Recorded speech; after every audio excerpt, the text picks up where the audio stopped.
तो एजवेस्टन टेस्ट के पहले दिन का खेल खत्म हो चुका है और पहले दिन जो इंडियन टीम ने हासिल किया है उसमें वैसे तो बहुत सारे प्लेयर्स की अच्छी अच्छी पारियां हैं, जैसे यशस्वी ने 87 रन की पारी खेली, जडेजा नॉट आउट रह के एक ठीक पारी खेल के जा रहे हैं, लेकिन सबसे बेहतरीन काम किया है कप्तान शुभमन गिल ने।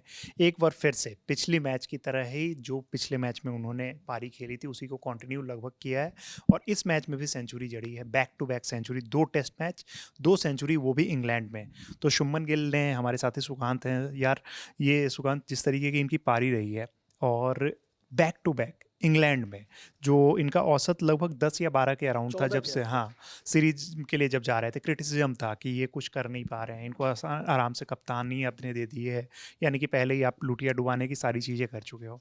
शुभमन गिल ने जिस तरीके से पिछले मैच में और आज जिस तरीके की पारी खेली है, क्या आपको लग रहा है कि ये एक बेहतरीन, मतलब आगे चल के बेहतरीन नतीजा साबित हो सकता है टीम इंडिया के लिए, डिसीजन अच्छा साबित हो सकता पता है रवि, मैं इसको जो है ना, इसकी शुरुआत करना चाहूंगा। स्पाइडरमैन का एक डायलॉग है, विद ग्रेट पावर्स है? Comes comes great. Great responsibility. और अगर आप उनको देखो, जिस तरह से वो उनका रिकॉर्ड, इवन टेस्ट क्रिकेट में रिकॉर्ड बहुत खराब था, 30 से कम का औसत था। लोग सवाल उठा रहे थे कि आज तक सबने कप्तानी कमाई है, इनको कप्तानी मिल गई है, तो ये क्या करेंगे। लेकिन जिस तरह से मैंने वो बात बोली ना, कि मुझे बस वही याद आता है कि कप्तानी मिली, बहुत चैलेंजेस थे।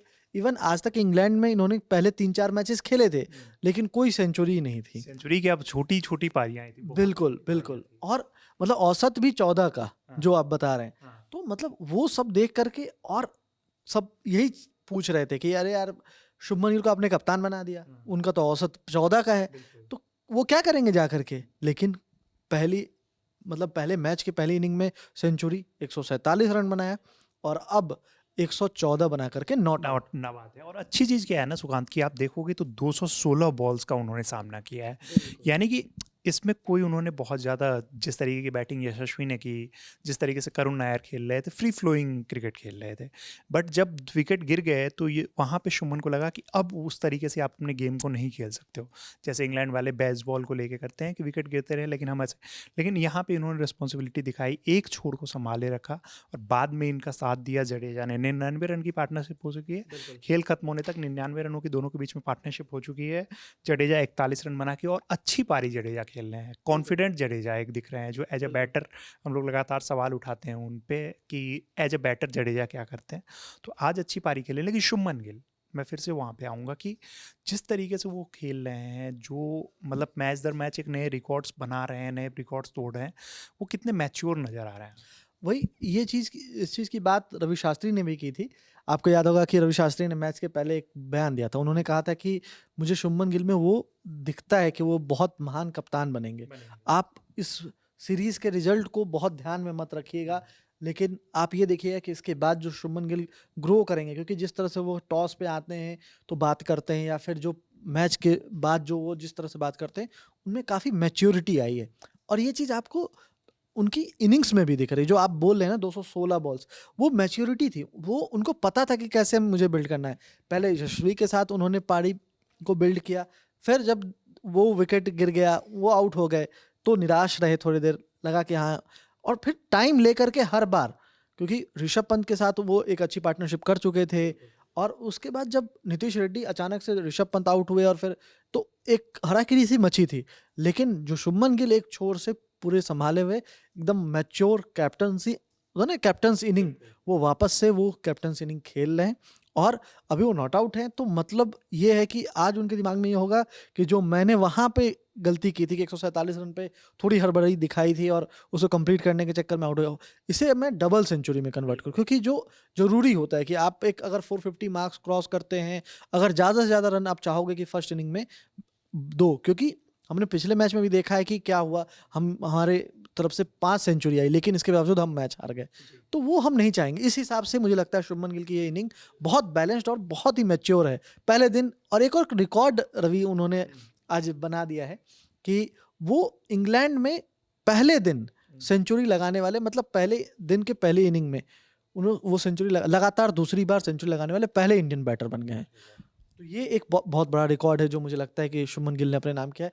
हालांकि रिकॉर्ड्स कई हैं जो अब टूटने वाले हैं, क्योंकि जिस तरह से, जिस लय में वो दिख रहे हैं, क्योंकि आप अगर तुलना करो तो 138 इनिंग के बाद विराट कोहली और शुभमन गिल दोनों की 16 सेंचुरी हो गई। सेंचुरी है, यही मैं बताने वाला था कि 138 इनिंग, आप लगातार विराट की बात करते रहते हैं। विराट क्योंकि तुलना इसलिए होती है क्योंकि वो इतने बिल्कुल महान है। बिल्कुल एक युवा विराट जो थे वो लगातार मतलब परफॉर्म करते आ रहे थे, और वो शुरू से ही अपनी उन्होंने टीम में जगह एस्टेब्लिश कर दी थी, और उनकी लगातार उनका एग्जाम्पल दिया जाता था, और वो अपने बेहतरीन फॉर्म में थे। शुभमन गिल को एज ए टेस्ट प्लेयर लगातार उन पर सवाल उठाए जा रहे थे कि इंडिया के बाहर एक पारी गिना दी जाती थी जो उन्होंने 91 रन की ऑस्ट्रेलिया के अगेंस्ट खेली थी, ऐतिहासिक पारी थी। अदरवाइज उनकी कोई भी पारी की वैसी तारीफ नहीं होती थी, और कहा जाता था कि सेना कंट्रीज में ये बहुत ही मुश्किल से रन बना पाते हैं, इंग्लैंड में तो इनके लिए और मुश्किल होगा।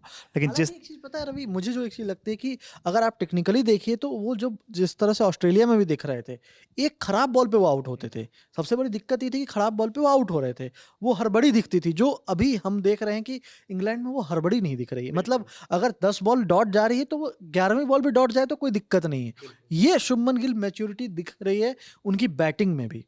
अब हो सकता है कप्तानी के कारण एक अतिरिक्त दबाव भी होगा कि यार परफॉर्म करना है, खुद से होगा एक, क्योंकि ये आलोचना ऐसी चीज़ है जो सब तक पहुंचती है, उन तक भी पहुंचती होगी, और ये बात उनको पता है कि मुझे परफॉर्म करना होगा तो ही मैं अपने आप को, यह डिसीजन जो बीसीसीआई ने बैक किया है या जो कोच बैक कर रहे हैं या फिर जो मैनेजमेंट बैक कर रहा है, वो क्यों बैक कर रहा है उसके लिए उनको जस्टिफाई करना बहुत ज़रूरी था। ये बिल्कुल, तो ये जिस तरीके की पारी रही है शुभमन गिल की, और लगातार ये कंटिन्यू कर रहे हैं, क्योंकि पिछली बार उन्होंने देखा कि वो ऐसे सिचुएशन में आउट हुए जहां उन्हें लगा कि टीम इंडिया मजबूत स्थिति में है, अब थोड़े तेज़ी से रन बनाया जाए, और उस चक्कर में वो आउट हो गए। लेकिन इस बार उन्हें पता है कि पिछले 2 कॉलैप्स देख चुके हैं, अभी भी भरोसा नहीं है, क्योंकि आपके पीछे जो एक बैटर की बात करें तो सिर्फ वॉशिंगटन सुंदर एक ऐसे प्लेयर है जो अच्छी खासी बैटिंग कर सकते हैं, बाकी कोई भी ऐसे प्लेयर नहीं है जो यहाँ से टेल एंडर्स स्टार्ट हो जाते हैं। तो शुभमन गिल अभी भी वो रोल निभा रहे हैं, उन्हें पता है कि ये जो काम है अभी भी आधा ही हुआ है, अभी आधा और इसको जो है वो आगे लेके जाना है, टीम को आगे लेके जाना है। शुभमन की इस पारी पे आपकी क्या राय है,